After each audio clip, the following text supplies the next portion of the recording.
Oh,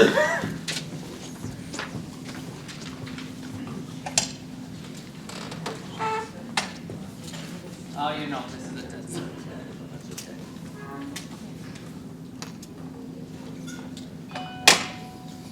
Okay, good morning. This public hearing is now called to order. Today is November 15, 2019. The time is approximately 9:42. This hearing is scheduled from 9:30 a.m. to 12 p.m. should it be required. I am Harminder Rana, Associate General Counsel with the New York City Department of Health and Mental Hygiene. With me at this table is James Morris from our child care program, as well as Holcomb Gonzalez from our child care program, and Victoria Grimshaw with our Division of Family and Child Health. And we are ably assisted, as always, by Svetlana Berdanik, Assistant to the Secretary of the Board of Health. The purpose of today's hearing is to elicit public comments and to assist the Board of Health in determining whether to adopt certain amendments to Articles 43, 47, 48, and 49 of the New York City Health Code. The notices of intention to amend these articles was published in the City Record on October 15, 2019. A copy of the first page of these notices of intention has been provided to the reporter to include in the official record. As indicated in those notices of intention, persons wishing to speak at this public hearing were asked to pre-register. As of this moment, we have been informed that 3 individuals have registered to speak, and I will call upon now the first person who registered to speak. Please note that speakers are typically allotted 3 minutes to speak. Time permitting, we may allow some leeway there. The first registered speaker is Lisa Caswell on behalf of the Daycare Council of New York. You want the testimony here? You could, yes, you can hand it to us. Take it. Thanks. Right at the table. And I'm told that in order to have your voice broadcast, please press the button on the microphone in front of you.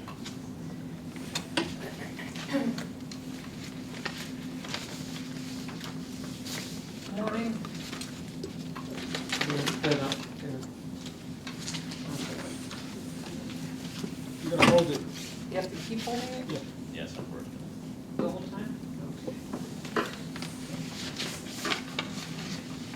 Good morning, thank you for the opportunity to testify. My name is Lisa Caswell, and I am the Senior Policy Analyst for the Daycare Council of New York. For more than 70 years, the Daycare Council has successfully served the needs of nonprofit organizations sponsoring child care programs across the 5 boroughs of New York City.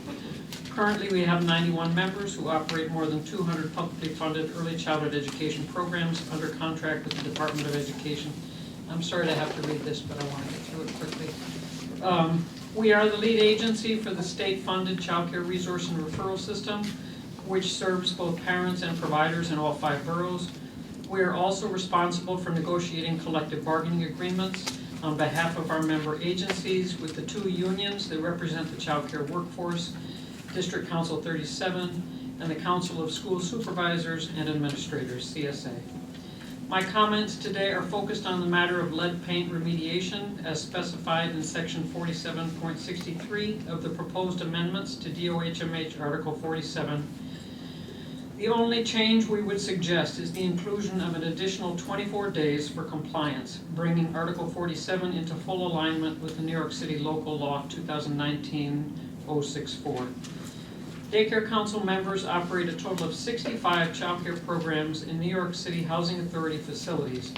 All of these sites are in buildings constructed before 1978 and will likely be presumed under Local Law 64 to have lead paint. We know that providers are responsible for conducting annual lead paint inspections. In recent communication with NYCHA, we learned that providers are also responsible for lead paint remediation. This is based on HUD regulations under which NYCHA has ultimate responsibility as the owner, but the responsibility for remediation is assigned to operators in their lease agreements. As the owner, NYCHA's responsibility is the enforcement of this element of the lease. Many of our members do not have current leases with NYCHA. NYCHA, as the landlord, may not have updated records about lead paint inspections or remediation efforts. In the event that NYCHA does not have these records, or members may not be able to provide them during a Department of Health and Mental Hygiene inspection, we know that they would be in a position of being in violation, and that the whole process of lead paint remediation is an ongoing process.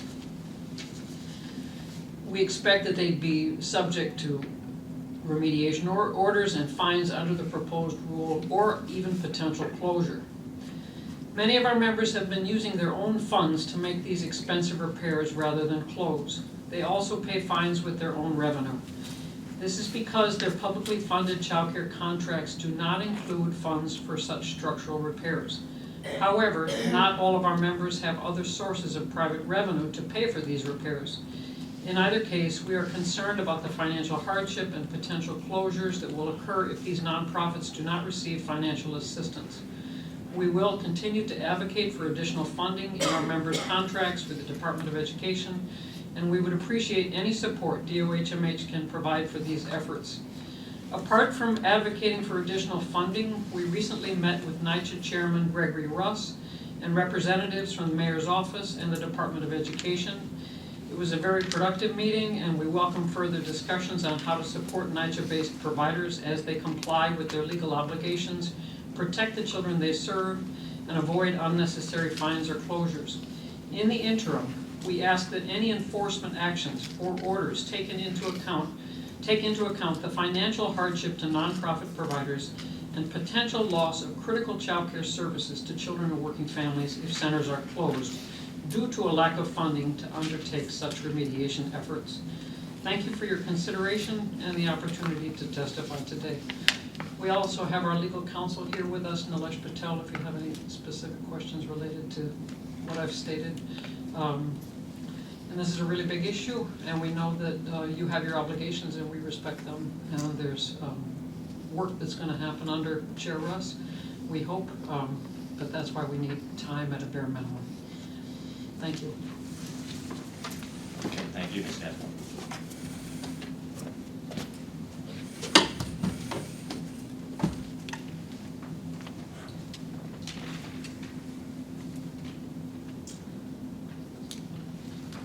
The next registered speaker is Betty Holcomb, representing the Center for Children's Initiatives. She is the policy director.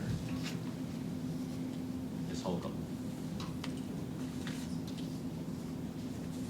Okay. I will now move on to the next person who is registered to speak. And that would be Rabbi David Niederman of UJO of Williamsburg, President and Executive Director. And I will just note that Ms. Holcomb does appear at some point. We can have her speak later. Yes, Rabbi, you do. Proceed to the table.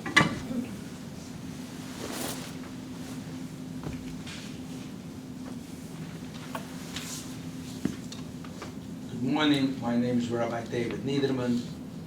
We serve Williamsburg, Bedford, and Clinton Hill, but we work very closely with many school-based and standalone child care programs all over the city, regulated under Articles 43 and 47.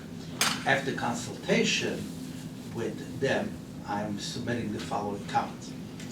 We commend the board for undertaking a thorough review of the code to ensure the health and safety of all children.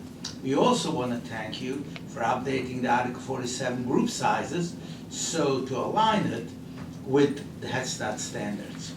However, we see areas where practicality requires tweaks to the proposed rules. The proposal expands the authority to close programs. The authorized rationale for closure are described in very vague terms, which can easily be misinterpreted.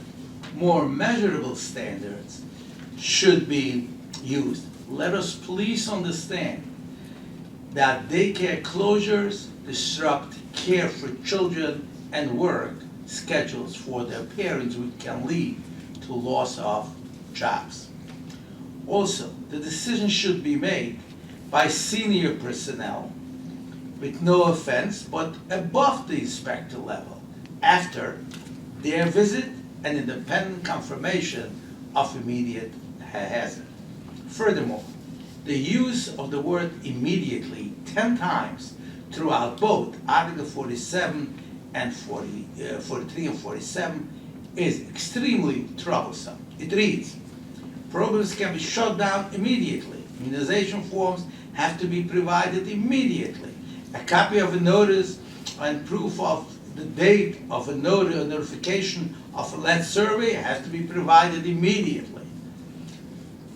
I don't want to make light of the fact, but sometimes by the time you get to read to the end of a sentence, the time to provide those forms have already passed.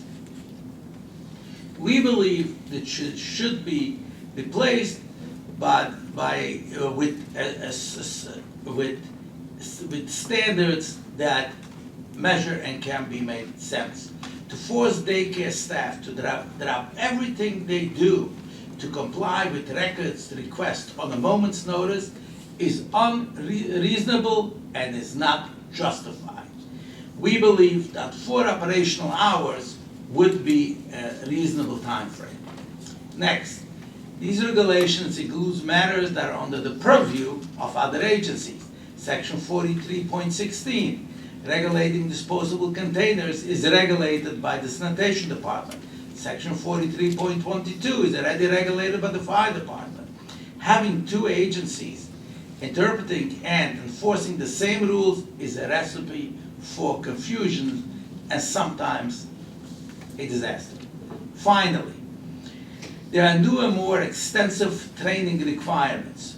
Most Article 43 providers also serve low-income children with child care vouchers. Hence, they're also regulated by New York State OCFS with expansive training requirements. An effort should be made to align those 2 sets of training. My written testimony expands on these points.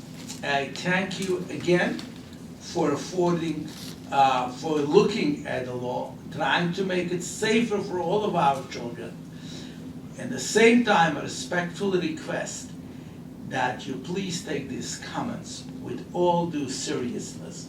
And we look forward, as 10 years ago when we worked with the department, when on Article 43, we look forward to continue to work with you and get something that is good for the city, safe for our children, and also ensures the continuation of child care services.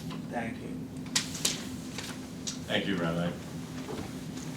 And if you have written comments and you've already, if you haven't already, okay, thank you. I submitted. Thank you. Thank you, Rabbi. Okay.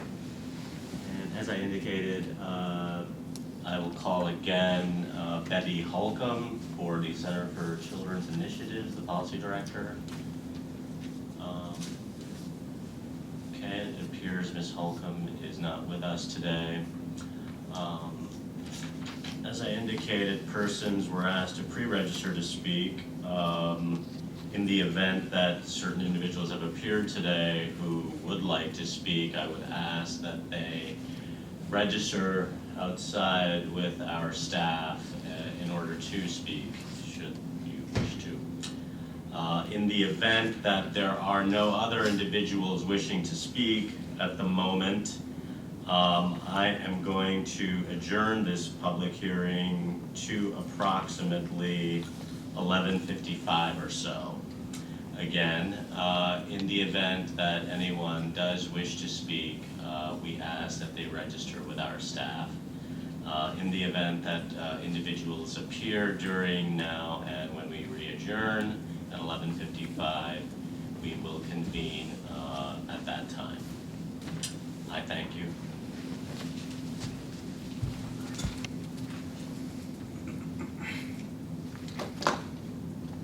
Good morning. As I indicated by the way, I am Harminder Palarana, Associate General Counsel for the New York City Department of Health and Mental Hygiene. We are back on the record on this public hearing concerning amendments by the department with respect to notices of intention that were published in the city record on October 15, 2019, relating to proposed amendments to Articles 43, 47, 48, and 49 of the New York City Health Code. This public hearing began at approximately 9:30 this morning. Three speakers were registered, 2 of them spoke. One individual who registered to speak was not present when called upon to speak. Accordingly, since there were no speakers or individuals wishing to speak at the hearing, we adjourned this meeting until 11:55, or in the event that somebody indicated a desire to speak at this hearing, which is scheduled and must run between 9:30 and 12. Accordingly, we have now re-adjourned earlier than I indicated, and because we have been informed that an individual wishes to speak at the hearing. I am now going to call upon that individual who has registered to speak, and that person is Ami Bazov with Agudath Israel. Mr. Bazov, please have a seat and press the button on the microphone in front of you in order to be heard. Testing, all right. Okay, so I have 2 sets of comments, one relating to Article 43, the other relating to Article 49. I believe there's 3 minutes for each set of comments, correct? Okay, Correct. So I will begin with the comments to Article 43. Good morning. Agudath Israel of America is writing these comments on behalf of our constituent yeshivas and schools. There are approximately 329 yeshivas in New York City, many of which have Article 43 programs. While we support the Department of Health and Mental Hygiene's proposals for addressing health and safety issues for students in Article 43 programs, we do have some serious concerns with some of the proposed new requirements. Our concerns relate to changes to Section 43.01 and the addition of 43.21. Both sections relate to the same issue of imminent or public hazard. We find the changes to be problematic for a number of reasons. The first being vagueness. The proposed language is both all-encompassing while also being extremely vague. It does not clarify what can or should be defined an imminent or public health hazard in any real sense. The notice of public hearing that DOH published states that the proposed amendments seek to align Article 43 child health and safety requirements with those in Article 47. While this is the intended stated purpose, the department has fallen short of this. 4701P of the Health Code uses the same initial language proposed in Article 43. However, it goes on to list 17 examples of imminent or public health hazards. Article 43 does not do that. Thus, an inspector could inappropriately close a site at whim, with recourse for the program only coming after school closure. Furthermore, since this would be left to the whim of varying inspectors, outcomes of when sites should be closed or remain open will be inconsistent. In short, the vagueness of the section will lead to inappropriate and inconsistent closings. We therefore suggest that the proposed language be changed to fully incorporate the language existing in 47.01P, including the examples listed therein. This would alleviate any concern from confusion or uneven enforcement of the requirements. The next issue we have is that it lacks proper due process. The section takes due process and flips it on its head, forcing the closure of a school and only afterwards allowing the school an opportunity to show why it should not remain closed. It places no onus on the commission to show why a site should remain closed. An Article 43 program is a private program run by a private school. Thus, the improper closing of an Article 43 program may lead to property deprivation resulting from random and unauthorized acts of state employees. Post-deprivation procedures would not satisfy due process in this instance. Furthermore, and more disturbingly, it does not make clear a proper timeline or process for the school to appeal this decision, only stating that such opportunity will be provided. This section should delineate clear timelines and hearing procedures for schools. Furthermore, a school should have the opportunity to be heard before it is closed and not after. It would be extremely difficult for a school that was improperly closed to salvage its reputation and regain the confidence of its parents' body once it's closed, especially if it's improperly closed. And the last point is just inconsistency. This is not a big deal, but it just, in Article 43.01, it allows the commissioner or the designee to essentially shut down a site, while Article 43.29 only gives that right, it seems, to the commissioner. So again, it's just a little bit inconsistent, just asking if you guys could clean up that language a bit, and either have the designee have that right to do it as well, or take them out of 43.01. Okay, and those were the comments in section, regarding section 43. Now I'm gonna switch to Article 47, and I'm speaking these comments on behalf of Deborah Zakai, a colleague of mine. So Article 49 basically states, 49.07 states, every public or private school where a nurse, public health advisor, or school health services aide provides health services to school children must have an appropriate medical room where the nurse, public health advisor, or school health service aide can carry out his or her duties. The medical room should be in a dedicated space with no through traffic, wheelchair accessible, on a lower level and in a central building location, and should contain the following. The section then proceeds to list approximately 20 other requirements a medical room must have if a non-public school wishes to have a nurse, even a privately funded one. Some of these requirements include wheelchair accessibility, location on the lower level, a bathroom internal or adjacent to the medical room, certain square footage requirements for the nursing area, floor-to-ceiling walls substantial enough to maintain privacy, separate holding areas for students waiting for transportation, adequate ventilation including a window, safety button to enable a nurse to have immediate access to security in the event of emergency. The yeshivas we have reached out to have advised us they will not be able to meet a large number of these standards.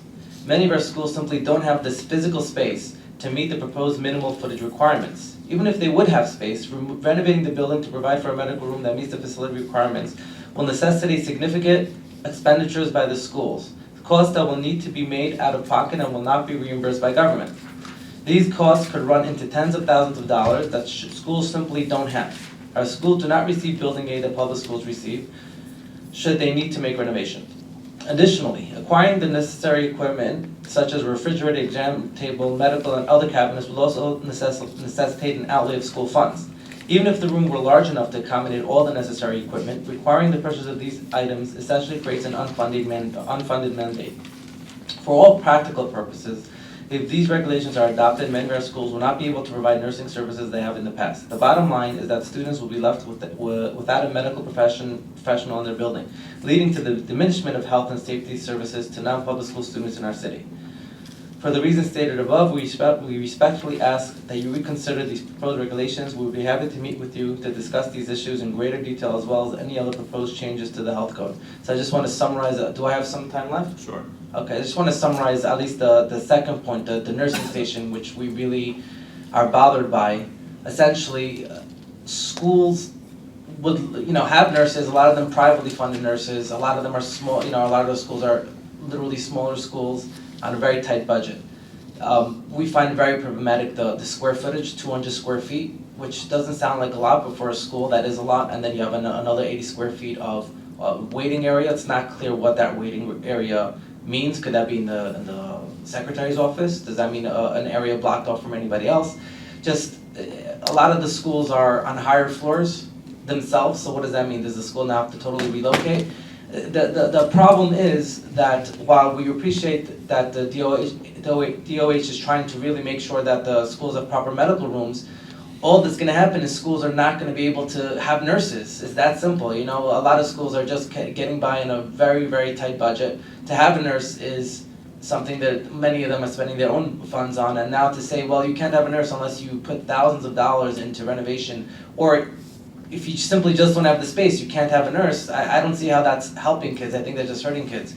While it's not, of course, there are better ways of serving children, but if the choice is between having a nurse and not having anyone at all, I think we'd rather have a nurse with maybe slightly worse medical rooms than no nurse at all if you can't have an excellent medical room. So I think that's the essential point for Article 49. Thank you.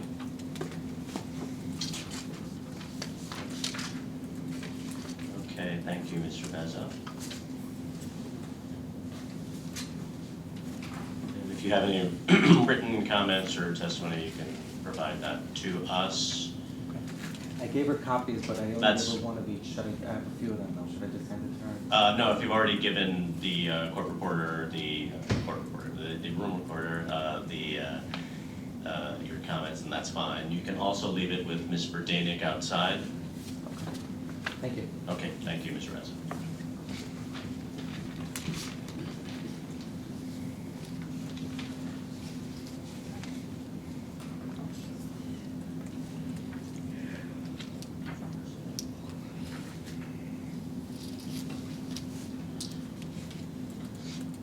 Okay, as I've been indicating, there are no registered speakers at this time. I will recall Miss Betty Holcomb if she has appeared in the interim. I am not receiving a response as to that request. Accordingly, if there is no one else at this time who wishes to speak at this hearing, I will adjourn this hearing until approximately 11:55. Again, if somebody appears who wishes to speak, we can reconvene at that time. Other than that, we are adjourned until 11:55, approximately. Thank you.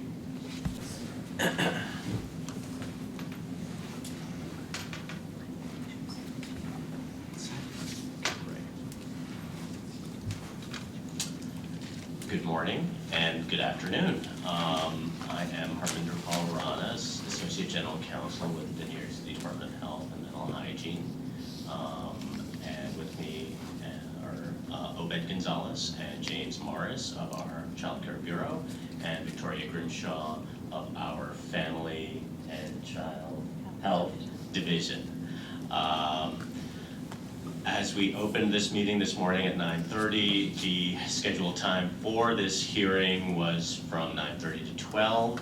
It is now just past 12 o'clock. And there being no one indicating a desire to speak at this time, this hearing is now closed. Unless anybody has an interest to speak, I am now closing this hearing. Thank you very much.